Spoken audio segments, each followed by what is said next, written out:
Hey guys, what is going on? I hope you all are doing well today. Elliot here and welcome back to The Fragrance Well.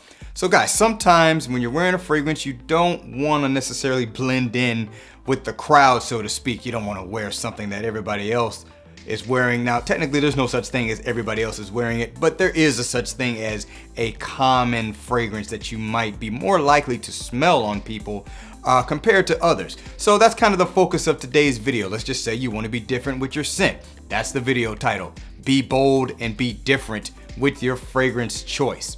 Now, let me just say that being bold or being different with your fragrance choice doesn't mean the fragrance has to be hard to wear, doesn't mean it has to be something that's completely left field, but it does mean that there are plenty of fragrances out there that give you something that what most people might wear does not. So that's pretty much the focus of today's video. I've got 8 fragrances here that I think can be a bold and different choice and separate you a little bit from the average fragrance wearer. Before we get started, don't forget to like the video, subscribe to the channel if you do like the content, and hit that bell icon so you can be notified when I upload new videos. Let's get into it.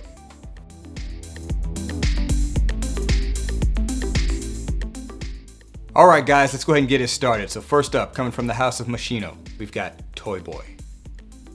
Moschino's Toy Boy. So this fragrance has been out for a while.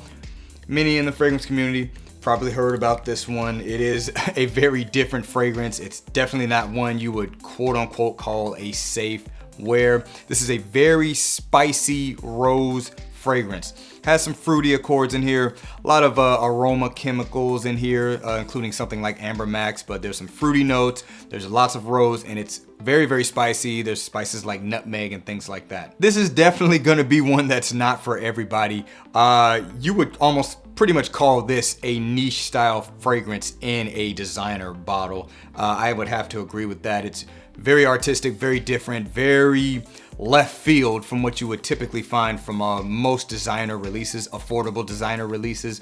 But if you do like the scent DNA, it's a stunning fragrance in my opinion. I think it's very different from what you typically are gonna find from designers, as I've already stated. And I really like the fragrance. Really packs a punch though. It's quite, like I said, it is quite spicy. This one could definitely kind of tinge the nostrils, if you will. But one thing's for sure, you will be bold and will be different with this fragrance choice. Definitely will set you apart from what most people are wearing. So if that's something you're going for your wear, this is one you might want to check out. I do still see it at stores, so you might be able to smell it or even grab a sample. Once again, from Moschino, this is Toy Boy. All right guys, next up, coming from the house of Mason Francis Kirkjohn, we've got Amorous Homme Extrait. Amorous Homme Extrait de Parfum from MFK. So this fragrance here is definitely not difficult to wear, kind of similar to what many might consider Toy Boy to be. This one is a fresh fragrance. It's quite sweet. It has a lot of spices coming from primarily cinnamon in here. But yeah, it's a fresh kind of ambery, woody, sweet fragrance. A lot of tonka bean and vanilla in this too. This one is definitely more of a crowd pleaser, if you will. It's not gonna be something that might throw a lot of people off. Not one that I would consider, oh, only people that are into fragrances might really like this. But this fragrance does have something that makes it very different from what you might typically find the majority of people who wear fragrances wearing. So that's why I wanted to put this on this list. And furthermore, to make that point that it doesn't have to be a difficult fragrance or an artistic fragrance for you to have a bold and different choice. As I already stated, this is primarily a fresh fragrance. Has those other elements to it, but it's primarily fresh, which is already going to be something that is going to work for most people. Most people like fresh stuff, but there is a lot of cinnamon in this, so if cinnamon's something that throws you, you know, it might not be the best choice. Maybe the eau de parfum is a better choice for you. But I don't smell too many people smelling like this, nor have I come across too many fragrances that quite have this scent profile. So I do think it is a bold and different choice, giving you a little bit of uniqueness with your wear. Once again, from Mason Francis Kirkjohn, this is Amorous Homme Extrait de Parfum. Moving on, next up from the house of Francesca Bianchi, from the Freefall collection, this is Lost in Heaven. Francesca Bianchi's Lost in Heaven. Now, back to a little bit more of a bold choice. Whew, this is some pungent stuff. It's very strong. Has kind of a powderiness to it. a little bit of a floralness to it, some woodiness to it, really kind of a rich resinous kind of sweetness, but there's a lot of strong spices in here and some animalic style notes in this fragrance. So this could be something that might be a little tough for some people. I also think there's a little bit of an age range attached to this fragrance. I think guys a little bit older are gonna appreciate something like this. This does put me in the mindset of fragrances where guys maybe 40 and older might be a little more used to fragrances like this. Kind of makes me think of Kouros a little bit, but more like a date night version of something like a Kouros. But what I do give this fragrance is it almost has this primal sexiness to it. And I think that was kind of something that the write-up kind of mentioned as well, kind of having that kind of a vibe to it. I might be wrong, I might be misremembering what I read about this fragrance in terms of the write-up, but it does have that quality to it. Very interesting, very alluring, conversation starting kind of fragrance. One that you definitely don't want to overspray, because if you do, it might just come off a little funky. But one thing's for sure, you will be bold and be different with this fragrance. While it does have kind of that nod to fragrances of yesteryear, I don't think it's that dated in a sense, but it's definitely going to be for a certain type of personality, a certain type of characteristic, and a certain type of wearing environment that you might want to go with this for. But one thing's for sure, you will be bold and you will be different with this. Try to sample it if you can. I grabbed it because it was really cheap, but this just is not going to be for everybody, so it's not a safe buy. But yeah, definitely a bold and different fragrance from the house of Francesca Bianchi, Lost in Heaven. All right, coming up next from the house of Hugo Boss, we've got Boss Bottled Oud. Hugo Boss Bottled Oud. So this is obviously their oud version of a popular designer fragrance line, which a lot of designer fragrance lines have. Many of them have their oud release, if you will. This one's pretty much that. So I would say in that respect, it's not super unique because a lot of fragrance houses have done their version of that. But I do think this one is a good one, and more importantly, a lot of people are definitely not wearing fragrances like this. So you still have that apple cinnamon combination that you will find in most of the Boss bottled iterations, but this one also adds some saffron, some Middle Eastern spicy accords, add some labdanum to it. Is there oud in here? There's probably a drop of it, but there's also cypriol, making it a little bit more earthy than you will typically find in the Boss bottled fragrances. I think it's a good oud version of a popular designer line. You will be bold and different if you pull this out. Most people are not going to smell like this, but yeah, this is a good release from the house and just something a little bit different as well. So once again from Hugo Boss, Boss Bottled Oud. Next up from the house of Tom Ford, this is my newest acquisition. This is Tobacco Oud. Tom Ford's Tobacco Oud. So let me just tell you right now, this fragrance is stunning. But I do understand why they pretty much stopped pushing it in the States. I think you could still get it in Europe if I'm not mistaken. I think it was discontinued for a bit, but they brought it back. But it's definitely still not really available in the States. But what a stunning fragrance. Opens up with a little bit of a whiskey accord. It is a little funky when you first spray it on, but I do think that dissipates rather quickly. And as long as you don't overspray it, it kind of balances out very nicely. A lot of spices in here. You definitely get the tobacco. It's pretty much there throughout the life of the fragrance. It is an ashy tobacco to my nose. You do get oud-like accords. I don't know how much oud is in here, and I don't know where the oud's coming from, but you definitely can pick it up. More so than you do in oud would, in my opinion. The fragrance is also quite earthy. I know there's notes like patchouli in this as well. This is a beautiful scent, but it's not for everyone. It definitely is one that can wear you if you are kind of careless with choosing this fragrance, but you will be bold and different with this one. Although spicy fragrances are not necessarily uncommon to most fragrance wearers, they don't come across like this does. And man, I am blown away by this scent. Great release from the house of Tom Ford. Who's the perfumer on this? Olivier Guillotin? I think that's how you say the name. Great job, however you say your name. This one's definitely great for like a night out or a nice evening, something like that.